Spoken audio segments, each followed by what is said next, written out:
आज हम बात कर लेते हैं एक और बहुत ही फेमस ब्लड टेस्ट के बारे में, जिसको हम बोलते हैं कोलेस्ट्रॉल का टेस्ट या फिर लिपिड प्रोफाइल के भी नाम से जानते हैं।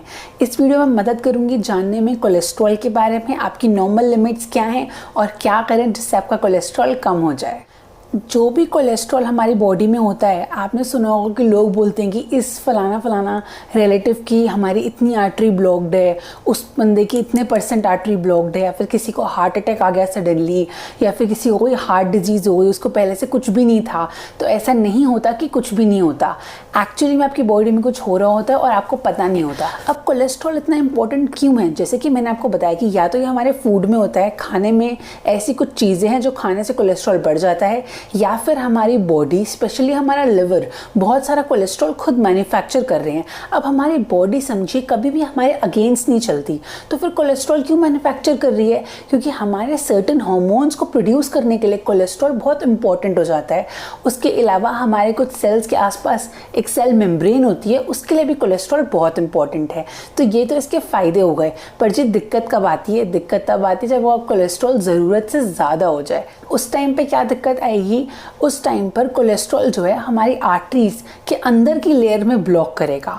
ठीक है, अब आप सोचिए आप गाड़ी में जा रहे हैं और आप चलाते हैं एसी फुल स्पीड पर मैं आपका एसी कर दूं 1 पर और आपको बोलूँ कि जी यहाँ से कहीं बहुत दूर 100 किलोमीटर गाड़ी चला के जानी है, तो क्या आप इतनी गर्मी में चला के जा सकते हो? नहीं जा सकते ना, उसकी स्पीड आपको उतनी ही चाहिए। उसी तरह से हमारा जो हार्ट होता है उसकी एक रिक्वायरमेंट फिक्स्ड होती है। तो जितना हमारे हार्ट को ऑक्सीजन चाहिए उतना हमारे हार्ट को ब्लड चाहिए, और जितना ज़्यादा ब्लड पंप करना है उसकी ज़रूरत है उतना अगर नहीं मिलेगा तो हार्ट फेल हो जाएगा। सिंपल है, समझ में आ रहा होगा। सबसे पहले बात कर लेते हैं किन लोगों को ये टेस्ट करवाने की ज़रूरत है।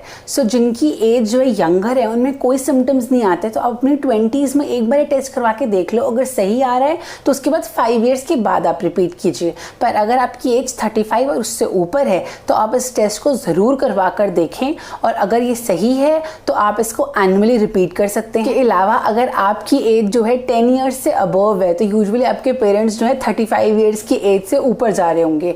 ऐसे में आप अपने पेरेंट्स को ज़रूर गाइड कीजिए कि आप ये टेस्ट करवाएं, क्योंकि ये हार्ट रिस्क से एसोसिएटेड टेस्ट है।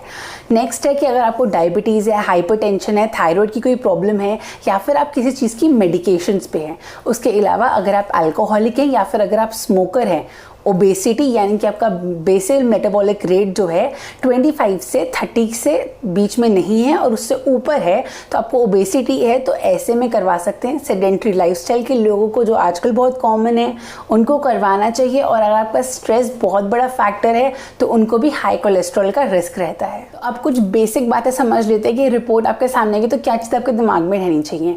पहली चीज़ है, अगर लो डेंसिटी लाइपोप्रोटीन है, LDL के नाम से आएगा, तो वो बैड कोलेस्ट्रॉल होता है। तो आपको ये देखना है कि वो कम होना चाहिए। HDL गुड कोलेस्ट्रॉल होता है, high density is good cholesterol. वो आपकी रिपोर्ट में जितना ज़्यादा हो उतना पॉसिबल है। कितना होना चाहिए थोड़ी देर में बताती हूँ।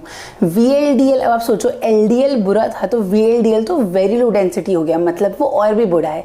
इसके अलावा ट्राइग्लिसराइड्स और टोटल कोलेस्ट्रॉल की रेंज भी कम आनी चाहिए। अब कितनी कम आनी चाहिए? सबसे पहले बता दूं कि कुछ लोग बोलते हैं कि कोलेस्ट्रॉल जो है लिवर का कोई स्कैन होता है। ऐसा भी मेरे एक पेशेंट ने मुझसे पूछा था, तो इस वीडियो के माध्यम से क्लियर कर दूं कि नहीं जी, लिवर का स्कैन नहीं है, लिवर से रिलेटेड है कोलेस्ट्रॉल, पर ये होता है एक ब्लड टेस्ट है, और यूजुअली इसको मॉर्निंग में करवाया जाता है क्योंकि आपको इसके लिए 12 आवर्स की फास्टिंग की ज़रूरत है। कुछ लोग बिना फास्टिंग करवाए ये टेस्ट करवा लेते हैं, तो फिर हम इसकी वैल्यूज़ को इतना एक्यूरेट नहीं मानते। तो याद रखें, जब भी आप ये टेस्ट कराएं तो 12 घंटे की फास्टिंग रखें। अब बात कर लेते हैं इसकी नॉर्मल वैल्यूज़ क्या है। तो पहला है, इसमें आपको रिपोर्ट में लिखा हुआ रहेगा टोटल कोलेस्ट्रॉल। टोटल कोलेस्ट्रॉल कितना होना चाहिए? 200 से 240 के बीच में होना चाहिए। अगर 240 से हायर है तो इसको हाई बोलेंगे, उनके बीच में है तो मतलब बॉर्डर लाइन है।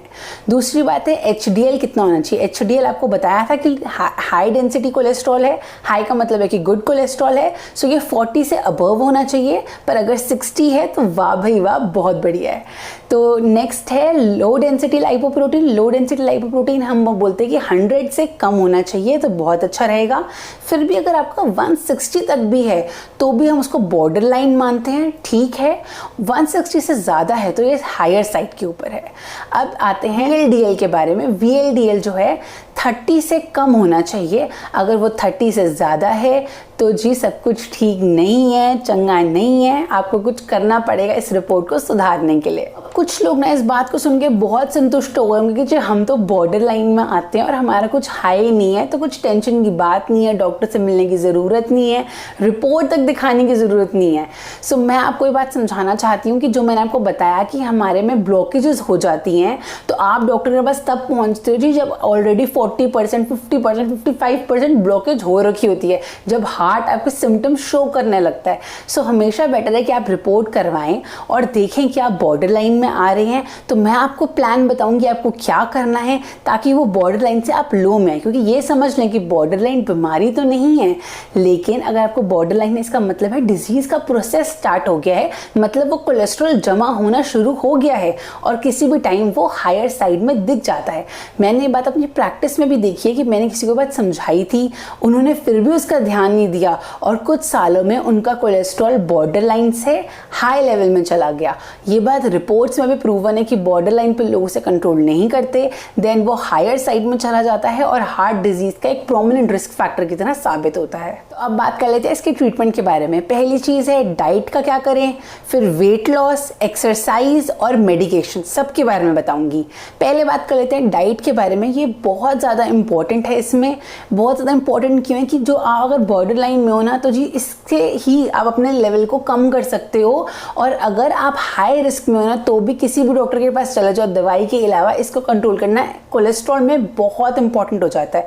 तो मैं आपको ये नहीं कहूँगी कि ये सब मत खाओ, बताऊँगी कि क्या की जगह आप क्या खा सकते हो। तो जी दूध, मक्खन, मलाई, ये सब तो बंद करना पड़ेगा। दूध में इसलिए कह रही हूँ कि आप स्किम्ड मिल्क पी सकते हो, लेकिन जो फुल क्रीम वाला मिल्क होता है वो तो जी काटना ही पड़ेगा। उसके अलावा तेल वगैरह भी बंद करना पड़ेगा। डिटेल में बताती हूँ। हमारी बॉडी में, हमारे फूड्स में सिंपल कार्ब्स होते हैं और कॉम्प्लेक्स कार्ब्स होते हैं। सिंपल कार्ब्स में आता है मैदा, जो हम व्हीट की रोटी लेते हैं वो भी, राइस भी आएगा, बेकरी के केक वगैरह जो पेस्ट्री वगैरह इतना पसंद करते हैं, इसके सारे प्रोडक्ट सिंपल कार्ब्स में आते हैं। हमें अपने आप को टर्न करना है सिंपल कार्ब्स से कॉम्प्लेक्स कार्ब्स में। कॉम्प्लेक्स कार्ब्स में क्या आता है, बार्ले आता है, ओट्स आता है, रागी आता है। तो हम बोलते हैं कि अपने आटे को आप मल्टीग्रेन आटे में कन्वर्ट कर दीजिए, चाहे खुद पिसवा लीजिए चक्की में।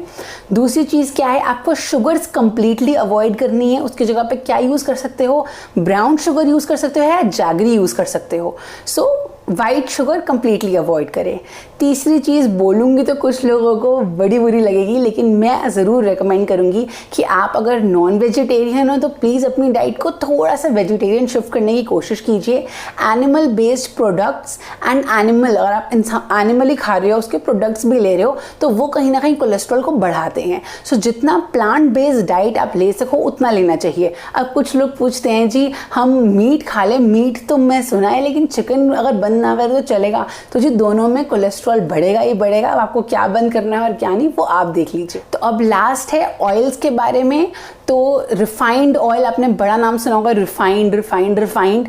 तो रिफाइंड से ऐसा लगता है कि भाई बड़ा बार छन्नी में छन के और बहुत अच्छा तेल हमें मिल रहा है, पर ऐसा नहीं है।